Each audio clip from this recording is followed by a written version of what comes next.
The National Domestic Preparedness Consortium, or the NDPC as we refer it, was formed after the Oklahoma City bombing.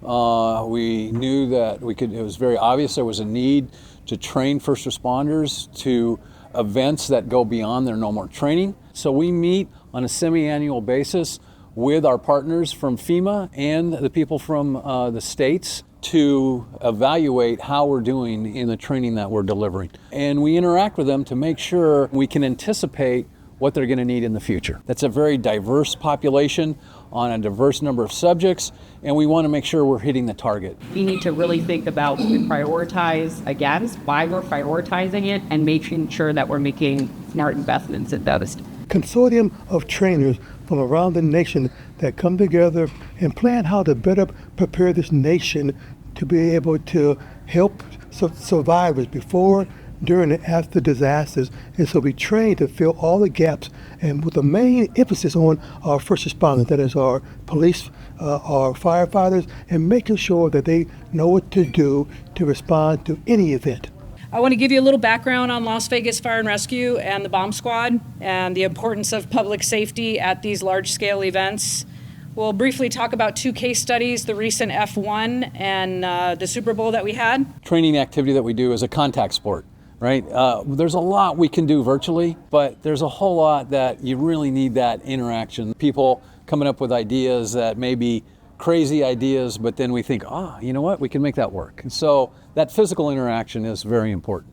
You're looking to take something back with it. Information, tools, whatever it is. In my mind, there's nothing better than the breakouts. And the breakout is when you really get down to the tactics, to the understanding, to be able to exchange ideas, exchange concepts. We know that we're all working in the same direction, but we forget to communicate who else does this affect, who else do I need to make sure that they know what I'm doing in a particular area. The NDPC has trained so many people in hands-on, so it's not just what they learn in a book. To me, that's very, very important because it builds confidence and competence in our responders. I'm very proud of what we do here at Nevada and what we do for across the country. This presentation is just a real high-level overview of what... We're very excited about hosting this event. I'm very proud of the work that we do in support of this organization. The best and brightest from all the different swim lanes come together to make this extremely powerful team, and it's an honor to be part of that team. We took the group out to a tour of the NNSS, primarily to showcase not only the historical impact of the site, but also to show them how we're currently utilizing it to facilitate our training. For us, for CTOS, while we train there, and that's because we can give them a larger scale background of radiation. And why is that important? That's important because when it comes to training first responders for radiation, it gives them the confidence in their instruments that they're employing to detect radiation. So the T1 facility allows us to show a very realistic post-detonation experience. We gave them an overview of the training.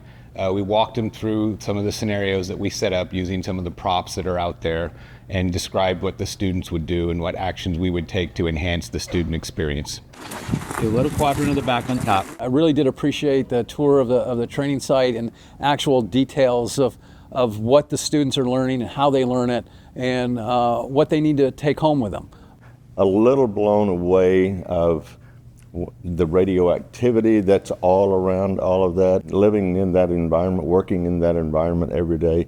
It's incredible the work that they do, but it could save lives tremendously going forward. So every member of the consortium has a unique area of expertise, and ours is radiological response and prevention mission space. And because radiation is invisible, you can't detect it with any of your senses. You really have to experience it, and that's one of the things that kind of sets our training apart. Is we have to make it very realistic so that it's very believable. So the neutrons are going up now. You could go out and simulate a lot of things, but people really won't have the confidence in their equipment and their ability to interpret the equipment without actually going out and doing it themselves. So the radiation is coming from that direction.